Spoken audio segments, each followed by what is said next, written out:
Elevate Kamilla Cardoso and let everything run through her. Let her be the dominant force down close to the basket for the Chicago Sky. Turn Angel Reese into a role player, and you know what will happen? You will be an improved team and you will win games. The Chicago Sky finally pulled off a win this season. And guess what? The numbers don't lie. The less Angel Reese plays, the better the Sky perform. In fact, she spent the entire fourth quarter on the bench, watching Kamilla Cardoso take over and drop a career-high 23 points in a dominant performance. Angel Reese, part 36, let's get it! Another day, another 3 me-bounds for our me-bounding queen. Now 50% me-bound rate. How about it? Oh, she's learning to pass now, huh? Bang! Fastest to 500 rebounds in WNBA history. I wonder why. She's learning to kick it out now. How about it? These announcers are hilarious. They're like, she's learning not to get swatted 3 times in a row. Now it's only twice. He's a pro basketball player, not a make-a-wish kid. By the way, this is called a foul. I don't know about you, but that's all ball, baby. All ball! This is no longer just a coincidence. We're breaking down how the Chicago Sky finally found their winning formula. And it starts with sidelining their so-called superstar, Angel Reese. If you think the Sky has unlocked the secret to success, drop a comment below and let's get into it. This guy finally won a game. We had Angel Reese with a double single. Cardoso was exceptional. Coach Tyler Marsh made a bold, unexpected move in the fourth quarter that sent shockwaves through the arena. As the Sky fought for their first win, Angel Reese, the team's supposed star, was left on the bench during the game's most critical moments. This wasn't just a routine rest or substitution. It was a statement about what this team truly needs to succeed. Guess what did not happen?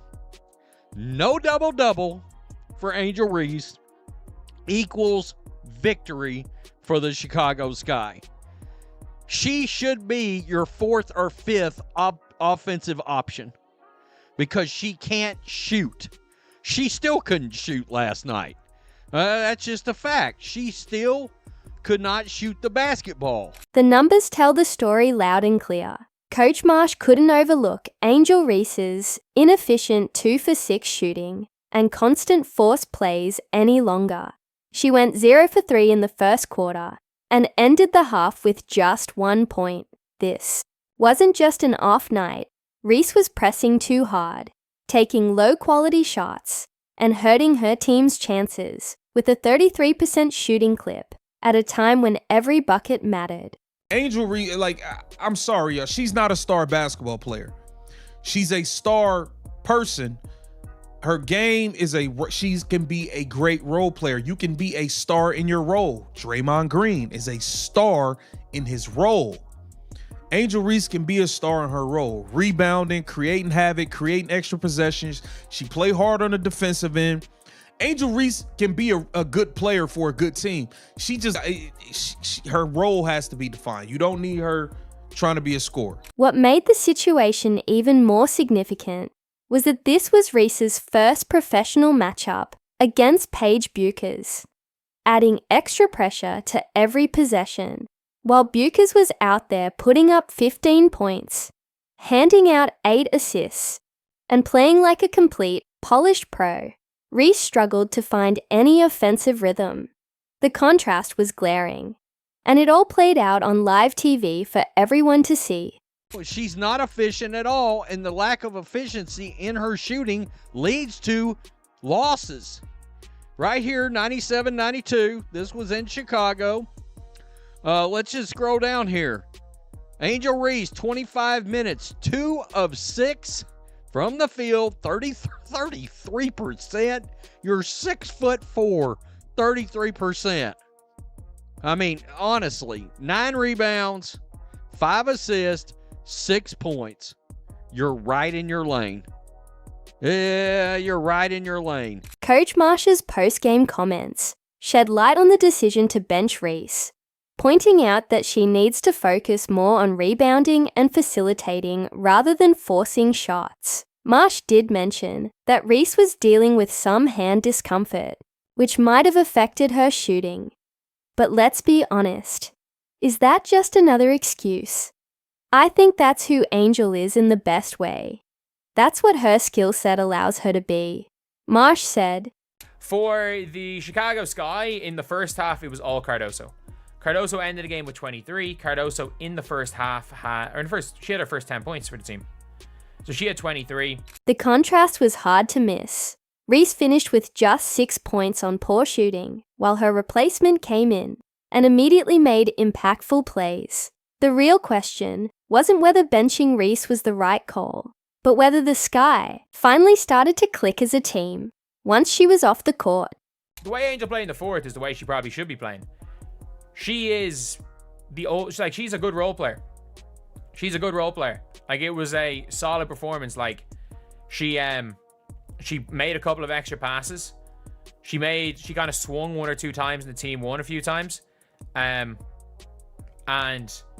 like, the team got a couple of scores from all five people's ball movement. When Angel Reese was benched in the fourth quarter, the Sky's offense came alive. Ball movement improved, spacing opened up, and Chicago outscored Dallas down the stretch.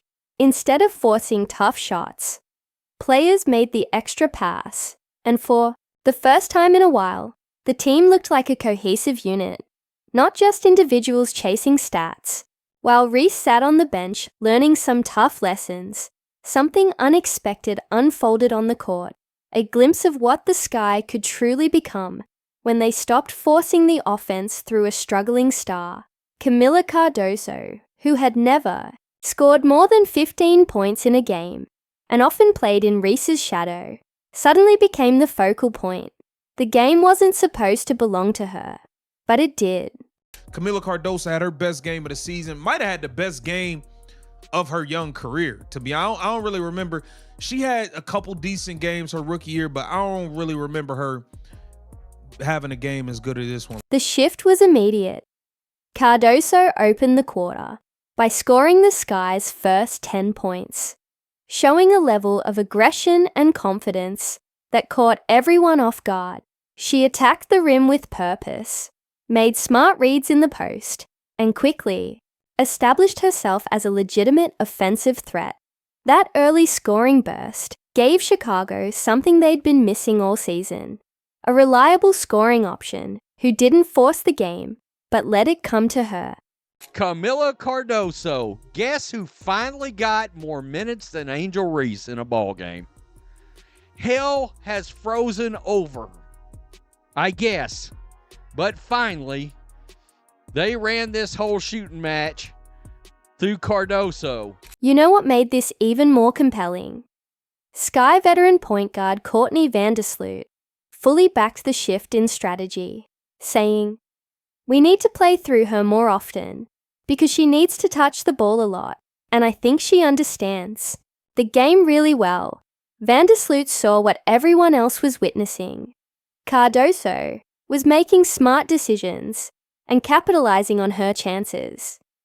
And when a future Hall of Famer is calling for more touches for a teammate, you know that player is doing something right. She showed up today. Kamilla Cardoso showed up today. I can't knock it. It was a hell of a game. Like I said, Vandersloot, pick and roll masterpiece, hesitating, scoop layups, finding open players, finding Kamilla.